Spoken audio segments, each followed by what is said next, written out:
A new psychological study from the National Institute of Mental Health. Just this morning, along with his longtime psychiatrist. The circle of depression is growing wider, broader. 15% of women suffer from this disorder. Affecting over 20 million Americans. Changes that have occurred in the brain. Abnormalities in the neurotransmitters. Is that a chemical imbalance? Who's got a problem? They've got a drug. 6 million American kids take prescribed medication.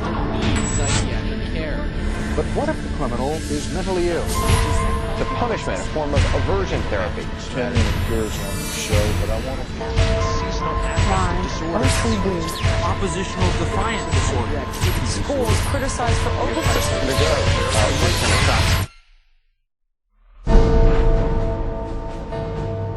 Everywhere you look, there it is. Think psychiatry has nothing to do with you? Think again. The whole field of psychiatry has gotten into every facet of your life. They basically believe that everyone is mentally ill. You smoke too much, it's a disease. You're too unhappy, it's a disease. You're too thin, it's a disease. You're too fat, it's a disease. Where are these coming from? These are coming from the minds of psychiatrists that are dreaming these things up, writing papers and getting published with their names on it, creating these new diseases. First he said that I had ADD. Then he said that I was depressed. Then he said I might be bipolar, but I don't have ADD anymore. And he said, you know, I've been noticing you, and I wonder if you have it too. What they decided is that both my husband and my son had a chemical imbalance that needed to be corrected with a chemical balancer. There is not one shred of credible evidence that any respectable scientist would consider valid, demonstrating that anything that psychiatrists call mental illness are brain diseases or biochemical imbalances. It's all fraud. There's no reliability of diagnosis, and there is no science. It's just pseudoscience. It's pretend science. This is one of the most open secrets in all of America in the psychiatric field, that nothing is being done that's legitimate, and they're billing for it. Psychiatrists claim that over 1 billion of the world's population is mentally ill. In the past 30 years, they have prescribed psychiatric medications to 543 million people. And right now, they drug 17 million school children with stimulants and antidepressants. When recently asked about the scientific basis of their profession, those psychiatrists willing to be interviewed offered nothing but excuses.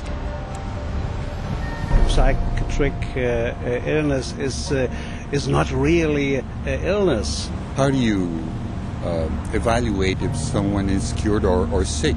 Cure is certainly something we look forward to. We had no earthly idea how to accomplish. We're not good at causes. We don't know what causes mental illness. But that hasn't stopped them from pronouncing themselves mental health experts and treating people against their will. And the results?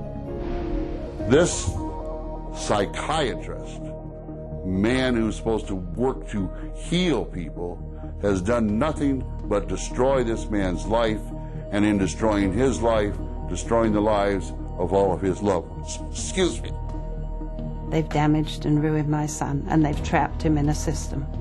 The way that they treated him, it made him feel like he was worthless. Bryant was being kept dumb and high on Ritalin so that they could make $2,500 per month. He gave me Valium, and I got addicted to it. It wiped out my life. My life has been ruined. My joy has been stolen. She was laying there. She took two gasps of air and died right there in front of me. It is really tragic. It's awful.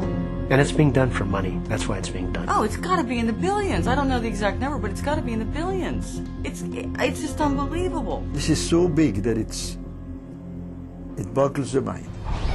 Take the human tragedy you have just seen and multiply it by the millions. In the past 4 decades, nearly twice as many Americans have died in government psychiatric hospitals than in all U.S. wars since 1776. Insurance companies pay out $69 billion every year for psychiatric services, doubling the cost of medical insurance premiums. And while raking in over $2 trillion annually, psychiatrists cannot point to a single cure. Hard to believe? That's exactly what they count on. And as we will show you, it's how they have been getting away with it from the very beginning.